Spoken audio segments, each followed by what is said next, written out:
we're talking, and the show hasn't even started yet. So Mark Fuhrman is with us, and he's like, what's that?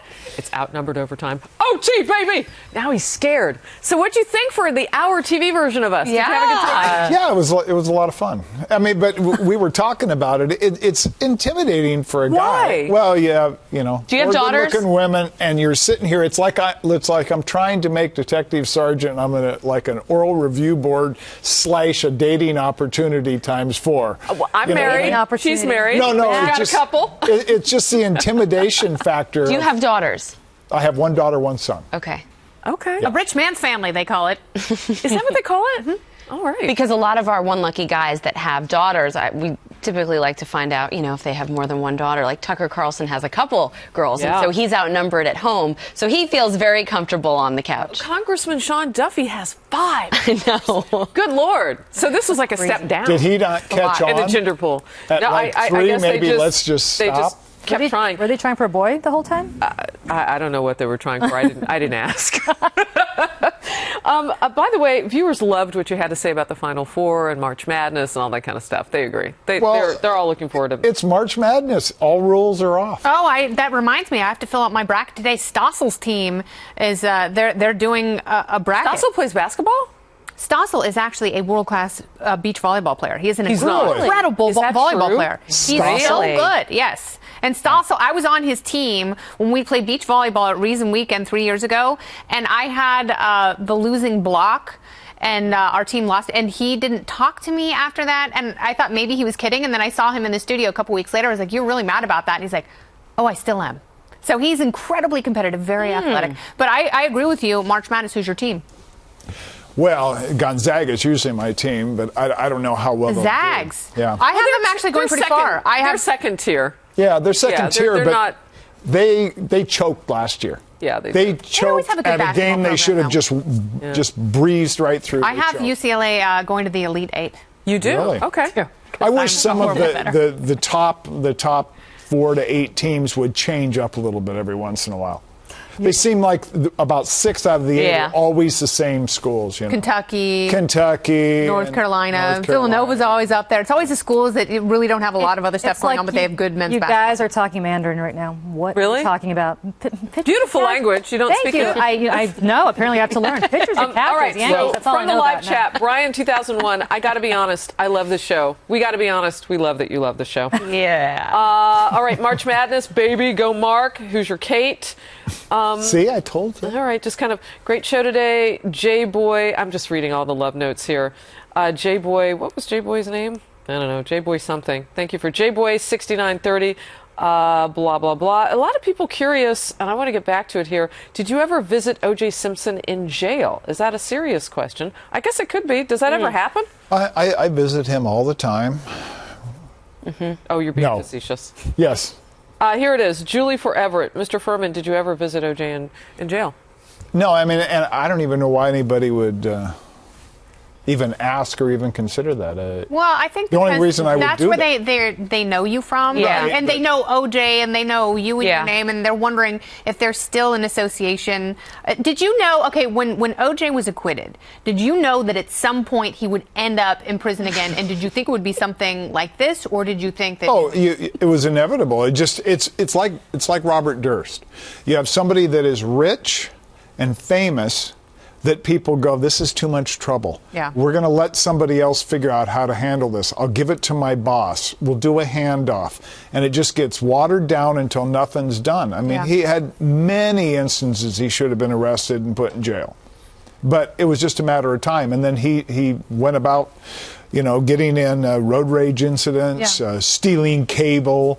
I mean, a guy that's making that kind of money stealing cable. Okay, let me ask you this. When you look back on that, because we all do. I mean, I was shocked at the acquittal. I really was. I'm like, I was physically sick when he was acquitted. When you look back on that, what do you think it was?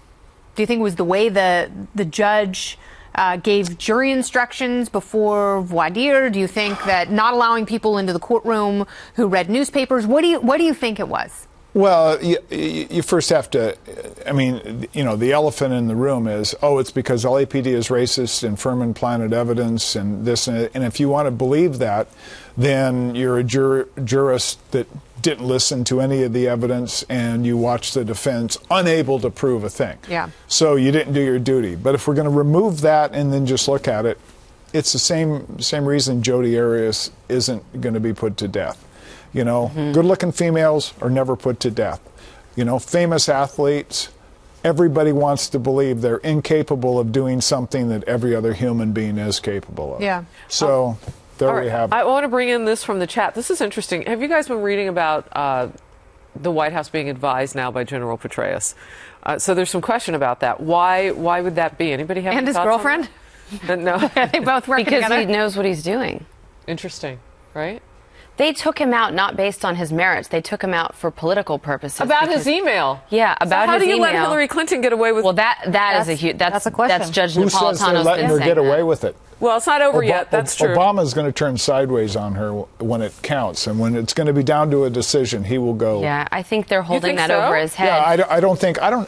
You tell me. No, but I don't think the Democratic Party is all warm and fuzzy over Hillary Clinton. No, I think the Clinton. I agree with that New York Post article that came out. Bill.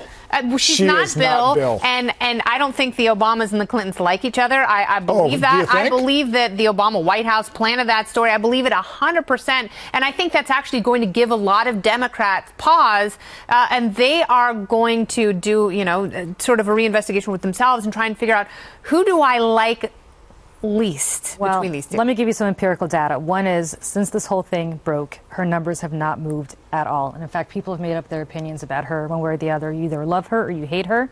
The only people who don't have a formed opinion of her are millennials, because they're too young to remember, and only 4% of those millennials are paying attention to this email story. So that's why her numbers really haven't moved that much. And that's probably interesting. Won't. Secondly, Obama is fully aware that she's his best shot at a legacy. In other words, George Bush, the first George Bush getting elected, validated to some extent Reagan's 2 terms by saying, see, we like this so much, we want even more of it, even though you can't constitutionally run. Obama understands that she's his best shot at a validation of his legacy. We like Obama so much, we want to continue this. I think he feels that way about Warren. I think he sees Warren as a kindred spirit, and that she will actually, Warren has been beating up this White House more than Hillary Clinton ever has. If you see these things that, on policy. But Julie, are you saying that policy after policy? Are you saying that because Hillary Clinton, well, even if she runs, which is more likely and more likely than a Warren to get the nomination, I think it's more realistic. Is that why he sees her as legacy? Because not just if she gets in, because I think she actually would move a little bit more to the middle if she moved in. But are you saying if she doesn't turn on him and trash his legacy, he's got to keep everything copacetic with Hillary? She's not going to turn on him and trash his legacy. She's going to have to make some distinction as she goes forward, because obviously she can't be running purely as the second coming of Barack Obama. She won't be able to. She's the second coming of Bill Clinton. She's going to leapfrog his legacy. She's not concerned about his legacy at all. That's not a bad campaign strategy for her. Where is Joe? How about Joe Biden? I have another thought. I need some laughs. Based on some reading I've been doing recently. I love Joe Biden. Yes, I can. Incredible.